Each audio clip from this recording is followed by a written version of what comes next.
Bonjour les amis Cancer, j'espère que vous allez bien. Bienvenue dans votre guidance générale pour la deuxième quinzaine du mois de juin. Donc nous allons aller développer les différents thèmes pour cette partie qui va aller donc du 16 juin au 30 juin. On commence tout de suite par les énergies principales pour vous les cancers pour cette deuxième quinzaine de juin. Alors, deuxième quinzaine de juin, cancer. Et là, ça va être celle-ci. Waouh, 10 de denier avec chevalier de coupe en dos de deck. Alors, 10 de denier, c'est quand même une énorme et belle carte. Hein. Le 10 de denier, on est vraiment sur une notion d'harmonie. On est sur une notion d'abondance ici. C'est intéressant parce que nous avons une clé ici. Une clé comme si, pour cette deuxième quinzaine de juin, vous alliez réussir à trouver finalement la clé de votre abondance, mais intérieur. Vous voyez ici, le trésor, il est à l'intérieur du coffret, il est à l'intérieur de la boîte. Et j'ai l'impression qu'on essaye de me dire ici que la boîte vous représente vous et que la clé, en fait, vous l'avez trouvée. Pour moi ici, pour vous les cancers en tout cas, pour cette deuxième quinzaine de juin, il va être question d'avoir trouvé la clé de votre abondance intérieure. C'est intéressant parce que il y a la semaine dernière justement, j'avais partagé sur mes réseaux comme quoi finalement les messages pour ces jours-ci pour tout le monde, c'était que l'abondance venait de l'intérieur et pas de l'extérieur comme on avait l'impression, comme on peut le croire. Et c'est assez surprenant parce qu'on se dit l'abondance, oui, c'est recevoir de l'extérieur des choses, etc. Mais si on n'a pas ouvert notre propre abondance, si on n'ouvre pas les vannes quelque part de l'abondance, et bien en fait, ça n'arrive pas. Et visiblement, c'est ce que les guides me disent, pour vous les cancers, l'abondance va venir de l'intérieur de vous et avec cette clé et le coffre qui s'ouvre, pour moi, vous allez trouver la clé de votre abondance intérieure. Et l'abondance intérieure, elle se déclenche comment? En tout cas, c'est ce qu'on me dit ici. En trouvant l'harmonie en soi, en étant dans la bienveillance en soi, en étant aussi dans l'accueil des choses qui peuvent venir de l'extérieur aussi, c'est-à-dire accepter de recevoir autant que vous donnez également. Tout ça, ce sont des clés aussi. Hein, et c'est intéressant ici pour vous parce qu'on va être dans cette notion-là. Et comme on est sur l'énergie générale, ça va concerner tous les domaines. Pour recevoir de l'abondance sur le domaine de vos activités, de votre travail, de vos études, etc., eh bien en effet, ça va partir de l'intérieur de vous, être aligné dans ce que vous faites. Sur le plan financier et matériel, recevoir de l'abondance, c'est déjà accepter de recevoir aussi. C'est débloquer ce qui pouvait être bloqué à l'intérieur, en lien avec l'abondance ou la prospérité, bien entendu, et en lien avec les lignées, pourquoi pas familial, etc. Donc il y a des libérations qui se font, pourquoi pas aussi. Et pareil, l'abondance sur le plan relationnel, eh bien c'est aussi, comme je vous expliquais, de vous aimer d'abord et puis d'être vraiment dans la bienveillance envers vous et vous serez entouré de personnes qui vous traiteront comme vous vous traitez vous-même. C'est ni plus ni moins, en fait... on attire à soi aussi des personnes qui sont en miroir, qui nous font travailler aussi sur nous-mêmes. Et plus vous serez justement dans l'amour de vous-même, plus vous serez dans la bienveillance de vous-même, plus vous attirerez des gens qui seront dans la bienveillance vis-à-vis de vous et qui vous aimeront aussi, puisqu'on peut être aimé qu'à la hauteur de ce que l'on s'aime soi-même. Alors on va aller développer les différents thèmes. On va commencer par le domaine professionnel et matériel. Avec le chevalier de coupe que j'avais en dos de deck aussi, eh bien on me parle de garder confiance parce que l'abondance elle est là. Et peut-être qu'en effet la clé de votre abondance c'est d'avoir confiance. Confiance en vous, confiance aux autres, confiance en l'univers, confiance en tout ce qui se passe autour de vous parce que chaque chose a sa raison d'être. Alors, les cancers pour le domaine professionnel, ou de vos études, de vos activités, nous sommes sur un 9 d'épée. Donc, il y a quelque chose qui s'achève, il y a une fin de cycle ici qui s'achève, puisqu'on est quand même sur un 9. Et on me parle, surtout avec les épées, que c'est la fin peut-être des tracas. Hein. Il y a eu beaucoup d'inquiétudes sur le plan du mental, on me dit, mais là, les inquiétudes se terminent. Il y a quelque chose qui est en train de venir, puisqu'on est aussi sur du 10 hein, dans vos énergies principales, donc on va entamer pour vous, pour cette deuxième quinzaine de juin, un nouveau cycle vers quelque chose de pas forcément quelque chose de nouveau, c'est pas forcément un nouveau travail ou une nouvelle activité, mais peut-être la façon de faire les choses ou de voir les choses aussi. Et en tout cas ici, on me dit ici que le mental est encore un peu présent sur le plan professionnel ou de vos activités, on réfléchit encore beaucoup, mais là ça se termine ici avec ce 9 d'épée.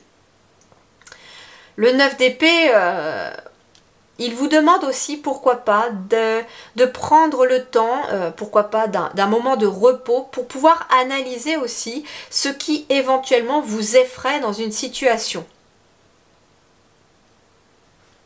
Ok, on complète comme d'habitude, cette fois-ci avec, alors je crois que c'est le Wheel of the Year Tarot. On complète ici, on va commencer par une carte pour ceux qui sont en activité professionnelle. Et oui, nous avons la reine d'épée qui ressort. Donc en effet, il y va y avoir pour cette deuxième quinzaine du mois de juin pour vous. Et ben je vois que j'ai pas assez dézoomé. Pardon. Voilà, on y est. Pour cette deuxième quinzaine de juin, pour ceux qui sont en activité professionnelle, vous allez reprendre les rênes avec cette reine d'épée, justement. Hein. Ici, vous reprenez aussi les rênes de votre mental. C'est pour ça d'ailleurs qu'on est sur du 9 d'épée. Parce que là, vous prenez des décisions. Bah, vous voyez, elle est tombée aussi. Vous prenez des décisions avec cette reine d'épée. Hein. Elle est dans la rigueur, elle se pose des limites, elle planifie les choses, elle est très indépendante aussi. Alors ça peut concerner le fait de tergiverser un petit peu, pourquoi pas, pour se mettre à son compte, c'est pourquoi pas ça aussi. Vous êtes peut-être en activité pour l'instant dans quelque chose qui ne vous convient pas, qui vous prend la tête, mais c'est bientôt achevé. C'est bientôt achevé peut-être pour prendre votre indépendance. Ensuite, la reine d'épée, comme je vous disais, elle pose des limites claires. Ça peut être aussi, pour certains, si vous n'avez pas envie de changer de travail forcément, il peut être question aussi de difficultés avec éventuellement une hiérarchie ou avec des collègues ou avec le fonctionnement en général. En tout cas, il y a visiblement une problématique, mais avec cette reine d'épée, eh bien, vous allez poser des limites claires. Ça peut être aussi, par exemple, des patrons ou un patron qui vous appelle même quand vous êtes en congé ou en repos. Chose qu'il n'a pas le droit de faire d'ailleurs, hein. Mais et vous allez dire stop tout simplement. Bah non, moi sur mes heures de travail vous pouvez me joindre. Par contre quand je suis en week-end, merci d'attendre le lundi, ou à vous de voir quand vous travaillez. Mais en tout cas c'est un exemple, hein, c'est un exemple, vous n'avez peut-être pas cette problématique-là, mais c'est un exemple. Vous allez en tout cas poser des limites. Vous allez dire stop aussi peut-être à des collègues qui vous en demandent trop, qui vous demandent éventuellement de tout faire pendant que les autres sont en train de papota. À vous de voir maintenant comment ça va vous parler, mais en tout cas vous posez des limites, peut-être claires par rapport aux autres, mais aussi peut-être aussi par rapport à vous-même.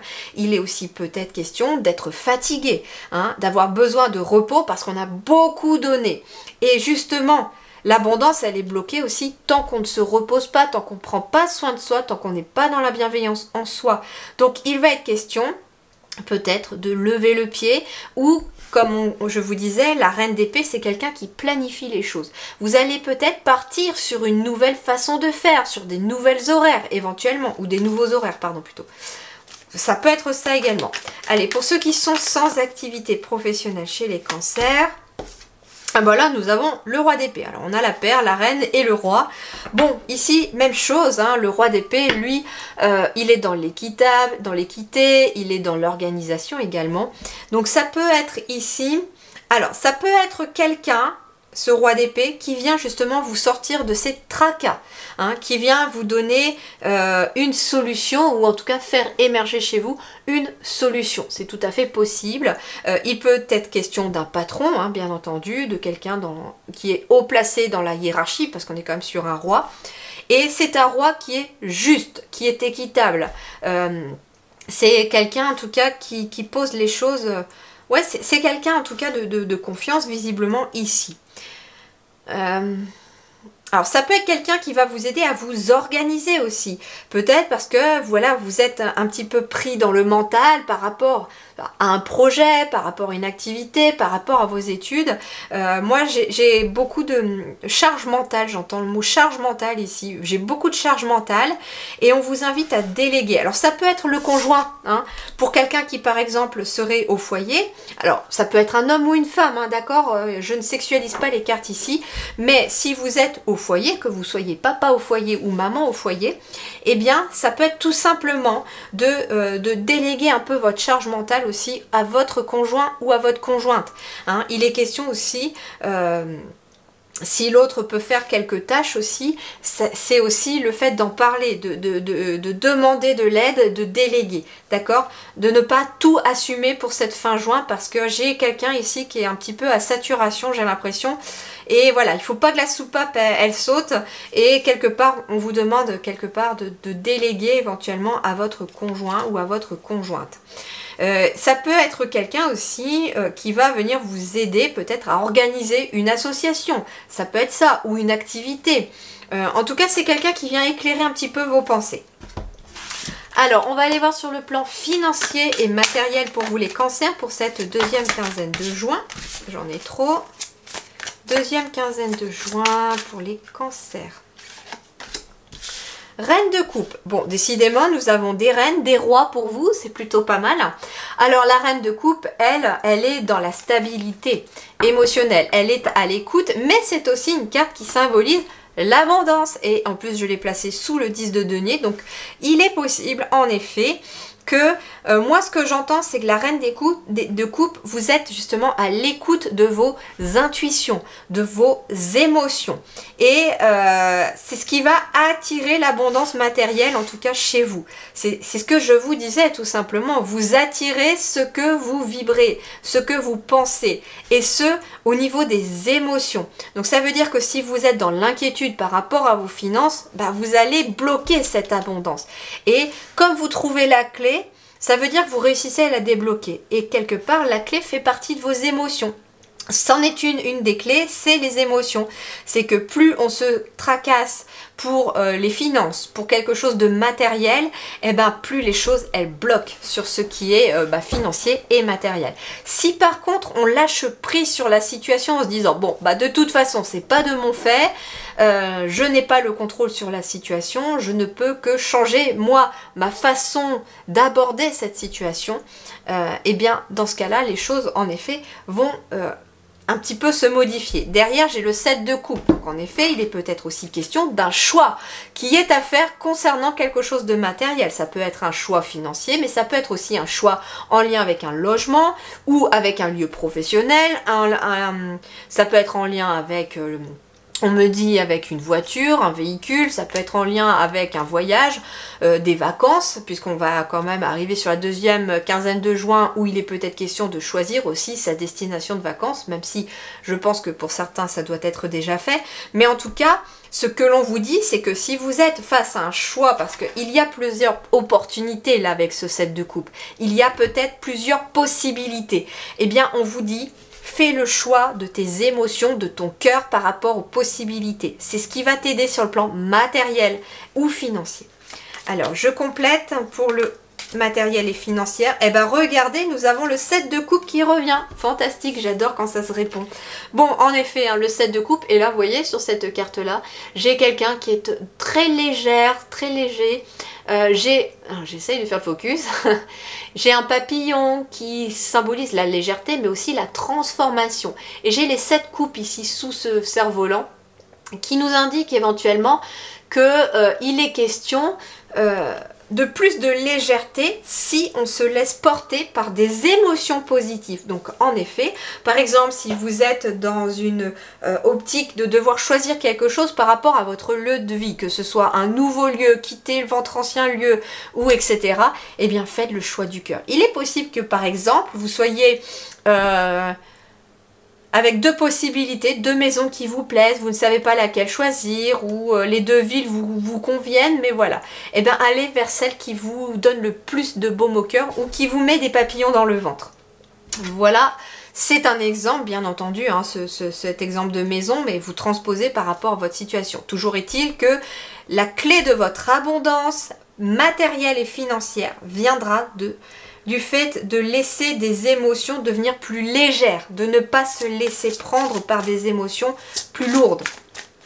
Allez, sur le relationnel, nous avons quoi pour vous les cancers? La force.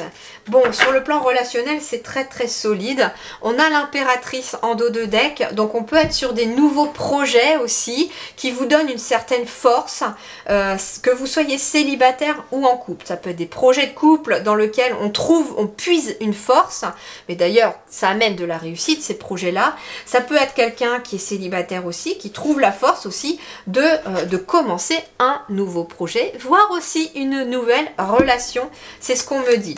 Il est aussi question pour les couples, j'entends peut-être d'une grossesse, ou en tout cas de l'arrivée d'un enfant, et on vous dit que c'est quelque chose qui vous donne de la force. Allez, on va compléter pour mes petits célibataires, pour l'instant, cancer, deuxième quinzaine de juin. Ok, alors ici avec le 8 d'épée on parle d'un repos, on parle, mais on est sur des épées, c'est un repos mental que l'on a besoin ici. Et justement pourquoi? Pour retrouver de la force, puisque j'ai la carte de l'arcane majeur de la force qui est au-dessus. Donc pour les célibataires, eh bien on me parle d'une deuxième quinzaine de juin qui va vous demander un temps pour vous, de vous recentrer sur vous, de vous guérir de vos anciennes blessures ou d'une rupture qui vient de se passer, ou en tout cas qui est encore là, hein, dans le côté un peu douloureux. Et donc on est vraiment sur cette notion là avec le 8 d'épée, de devoir se reposer, de prendre du temps pour soi pour retrouver des forces. Et c'est comme je vous dis, il y a le 10 de denier, donc c'est aussi la clé pour aller vers votre abondance dans le plan relationnel. Bah oui, parce que si on se lance dans une relation sans avoir retrouvé ses forces, sans avoir guéri ses blessures, pensé ses blessures, ça risque de faire un petit peu capoter la nouvelle relation. Et donc, voilà, c'est pas quelque chose qui va être solide parce que vous n'êtes pas solide. Et là, au contraire, vous reprenez de la force, vous remettez solide sur vos jambes pour justement, derrière, qu'une relation puisse aboutir et être très favorable. Allez, pour mes petits couples cancer, nous avons quoi ? Nous avons un 2 de bâton. Donc en effet ici vous êtes à deux à cultiver quelque chose. Alors peut-être que certains vont faire un potager, hein, c'est bien, c'est peut-être le cas. Et pour d'autres on est plutôt sur un projet, qu'on travaille ensemble. Hein. Ici j'ai quand même deux personnes qui jardinent, donc qui mettent un petit peu d'effort, qui cultivent, qui ont planté une graine mais qui l'entretiennent. Donc ça peut être en effet ça. Alors comme je vous disais tout à l'heure, j'avais l'impératrice. Et puis j'ai la petite graine qui pousse, donc on peut être en effet sur une grossesse. Et peut-être que vous êtes un petit peu inquiet par rapport à cette grossesse, mais on vous dit que votre bébé est quelqu'un de très fort. Donc ça veut pas dire non plus de faire n'importe quoi, hein, mais on vous dit voilà, hein, c'est quelque chose qui vous donne de la force aussi. Et quelque part c'est à vous aussi hein, de prendre soin de vous pour donner de la force éventuellement à ce petit bébé qui est en train de grandir pour certains d'entre vous. Ce que l'on vous dit aussi, c'est qu'il peut être question de construire un projet de vie, un projet de couple, et c'est quelque chose dans lequel on prend de la force et c'est quelque chose qui renforce aussi, on me dit, vos liens. Allez, je vais juste demander une petite carte de l'Ayurveda pour voir un petit peu quel est le conseil ici de l'oracle de l'Ayurveda pour vous, les cancers, pour cette deuxième quinzaine de juin. Alors, on a quoi comme conseil? Le chakra sacré, je me libère des mémoires qui ne m'appartiennent pas. Alors pour vous, en fait, c'est se baser sur le chakra sacré. Je ne suis pas étonnée parce que le chakra sacré, c'est tout ce qui est lié à l'intuition, à la féminité. C'est tout ce qui est lié à la grossesse pour certains, à la création de projets. Et c'est en fait le lieu où va être...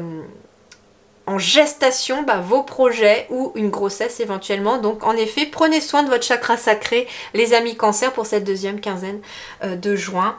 C'est très important et vous pouvez pour ça vous retrouver dans une couleur rouge ou orange un petit peu, enfin plutôt rouge, hein. On me dit plutôt une couleur rouge, donc on vous invite à vous focaliser sur les couleurs rouges, manger aussi des fruits rouges par exemple, des choses qui sont rouges.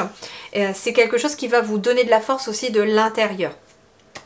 Voilà les amis, je vous souhaite en tout cas une excellente deuxième quinzaine de juin. Prenez grand soin de vous. À très bientôt. Merci beaucoup.